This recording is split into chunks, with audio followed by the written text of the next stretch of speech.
শিক্ষক ছাত্র সকলে আজকে ঐক্যবদ্ধ হয়েছে আগামী দিনে দেশ গড়ার জন্য তারা ঝাঁপিয়ে পড়বে ইনশাআল্লাহ। তফসিল ঘোষণা হয়েছে, এখন আমাদের কিন্তু আর বসে থাকার সময় নাই, আমাদেরকে ব্যাপক কর্মসূচি নিয়ে মানুষের দাঁড়িয়ে দাঁড়িয়ে যেতে হবে। আল্লাহ রাসূল সাল্লাল্লাহু আলাইহি ওয়াসাল্লাম বলেছেন, কামাত তাদিন উত্তদান, যেমন কর্ম তেমন ফল। যে যা চাই আল্লাহ তাকে তাই দেয়। আমরা চাই আগামী দিনে আল কোরআনের সংসদ। আপনারা কি একমত আছেন? আল্লাহ খোদা আমাদেরকে আগামী দিনে জাতীয় সংসদে কোরআন পাঠানোর ব্যবস্থা করার যা যা কর্মসূচি গ্রহণ করা দরকার, এই মাইসাটির আমার প্রিয় জনপদ এই এলাকার মানুষ তাই করতে প্রস্তুত আছে। আপনার শুধু আরশে আজিম থেকে আমাদের জন্য সহযোগিতার অবারিত দ্বার উন্মুক্ত করে দিবে। আমার প্রিয় ভাইরা অনেক পরিশ্রম করে কষ্ট করে জনে জনে যায়, ঘরে ঘরে যায়, মানুষের কাছে গিয়ে লিফলেট নিয়ে যায়। আমি শফিকুল ইসলাম বললাম এমন কোনো যোগ্যতা নাই যে যোগ্যতার কারণে আপনারা আমার ছবি সম্বলিত লিফলেট নিয়ে মানুষের ঘরে যাবেন, এরকম যোগ্যতা শফিকুল ইসলাম বললেন নাই। আমার একটাই যোগ্যতা, সেটা হচ্ছে আমি বাংলাদেশ জামাত ইসলামের মতো একটা নৈতিক সংগঠনের আল কোরআনের দিন কায়েম করার একটা নৈতিক সংগঠনের একজন কর্মী। এই জন্যই আমি ধন্য, আমি নিজেকে অভিভূত মনে করি।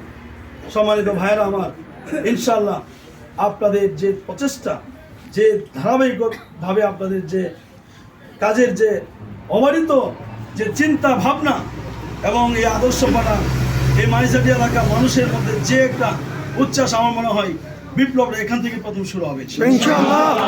হিম্মত রাখেন, সাহস রাখেন, অনেক কৌশল এবং গুরুত্বের সাথে আমাদেরকে সামনে পা বাড়াতে হবে। খুব সিনসিয়ার থাকতে হবে, আমাদের আচরণবিধির ব্যাপারে সচেতন থাকতে হবে। নির্বাচন শিডিউল ঘোষণা হয়ে গিয়েছে, এই শিডিউল অনুযায়ী আগামী 48 ঘন্টার ভিতরে আমাদের যত বিলবোর্ড আছে, পোস্টার আছে, যেটা যেখানে আছে সবগুলো কিন্তু নামিয়ে ফেলতে হবে। নির্দেশনা খুব দ্রুতই উপজেলা নেতৃবৃন্দ আপনাদেরকে দিবে, এই অনুযায়ী আপনারা কাজ করবেন। আমি গ্রুপে অলরেডি দিয়ে দেওয়া হয়েছে। আপনারা কেউ যদি পায়ে পাড়া দিয়ে ঝগড়া করতে চায়, আমরা তাদেরকে সঠিক সুন্দর জবাব দেওয়ার চেষ্টা করব, ঠিক আছে? আর আমরা সবাই আমাদের তৎপরতা দেখে তারা যেন কি কাঁপতে থাকে, আমাদের তৎপরতা দেখে তারা কি কাঁপতে থাকে। ভোট চাওয়ার সাহস তাদের নাই, জনগণের কাছে যাওয়ার মুখ তাদের নাই। পাথর দিয়ে থেতলিয়ে বিগপুরে আমার ব্যবসায়ী ভাইকে চাঁদার কারণে হত্যা করা হয়েছে। চাঁদা রিপোর্ট করতে গিয়েছিল সাংবাদিক, সে জবাই হয়েছে। সেই সিলেটের পাথর খেকুরা কখনো জনগণের ভালোবাসা পাবে না ইনশাআল্লাহ।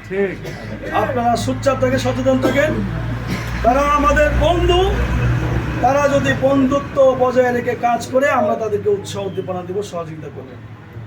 আর যদি বন্ধুত্বের পরিবর্তে শত্রুতা দেখাতে চাই, তাহলে আমরা সর্বোচ্চ ধৈর্যের পরিচয় দিয়ে তাদেরকে আমরা চেষ্টা করব। এরপরে যদি সম্ভব না হয়, তারপরে আমরা ওদের আছে, আমাদের কি নাই ইনশাআল্লাহ।